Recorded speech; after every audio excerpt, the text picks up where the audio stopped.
In the heart of Mwea village, nestled deep within the lush forests of eastern Africa, lived a young hunter named Jabari. He was known for his sharp eyes, unmatched agility, and a voice as loud as a lion's roar.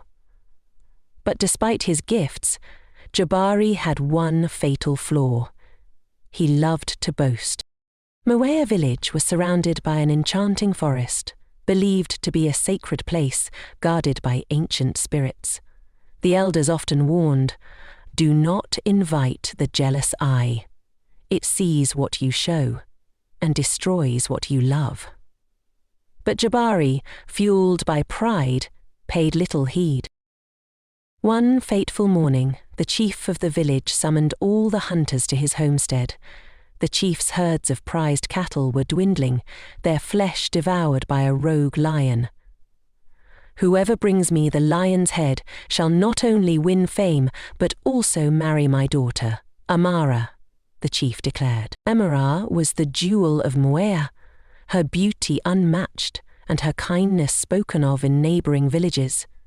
Jabari's heart leapt at the prospect. He decided then and there to be the one to slay the lion. Jabari packed his hunting tools, a well-crafted spear, a sturdy bow, and a quiver of arrows tipped with poison. Before heading into the forest, he stood in the centre of the village and declared, "Mark my words, people of Mwea. By sunset tomorrow, I shall return with the lion's head. The chief's daughter will be mine, and songs will be sung of my bravery." The villagers clapped and cheered, but among them were those whose hearts were twisted by envy. One such man was Kofi, another hunter who had long desired Amara. Silently, he vowed to sabotage Jabari's quest. Jabari ventured deep into the sacred forest. The trees whispered secrets, and the air was thick with the scent of ancient magic. He moved silently, his eyes scanning the ground for tracks.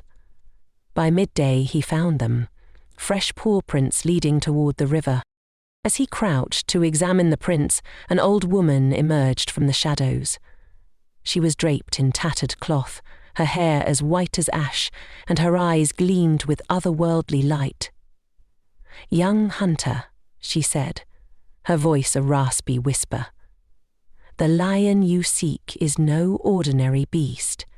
It is the guardian of this forest, placed here by the spirits. Approach it with humility, or doom will follow." Jabari scoffed. "Old woman, step aside. My spear fears no lion, ordinary or not." The woman's lips curled into a knowing smile. "Beware, then, of the jealous eye. It sees not only your triumphs, but also your weaknesses." Jabari pressed on, ignoring the woman's warning. By sunset, he found the lion resting beneath a massive baobab tree. The beast was magnificent, its golden mane shimmering like the sun. Jabari steadied his spear, crept closer and, with a mighty throw, struck the lion in its chest. The lion roared and lunged at him, but the poison took effect quickly. Soon the mighty beast lay lifeless at Jabari's feet. Overcome with pride, Jabari did not wait for sunrise. He cut off the lion's head, tied it to his belt, and began the journey back to the village. Along the way he encountered other hunters and villagers. To each, he proudly displayed his trophy, recounting the tale of his bravery. By the time Jabari reached Mwea, the news of his victory had spread. The villagers gathered to celebrate, singing and dancing in his honor. The chief welcomed him warmly, and Amara smiled shyly at her soon-to-be husband. But among the crowd was Kofi. Seething with jealousy, he approached Jabari with feigned admiration. "Brother," he said, "your courage is unmatched. But are you sure the lion is truly dead? What if its spirit lingers, waiting for revenge?" Jabari laughed. Let the spirit come. I, Jabari, fear nothing." That night, as the village celebrated, Kofi crept to where Jabari had left the lion's head. He smeared it with a concoction of herbs, known to summon restless spirits. Then, he whispered to the head, "Rise and destroy the one who boasts of your death." At midnight, as Jabari lay in his hut, dreaming of his future with Amara, a low growl echoed through the village. He woke to find the lion's head glowing faintly, its eyes open and filled with malice. Before he could react, the head let out a deafening roar. The villagers awoke to chaos. The spirit of the lion, now a shadowy apparition, rampaged through the village, destroying crops, toppling huts, and striking fear into everyone. The Camel gathered in the village and demanded to know what had happened.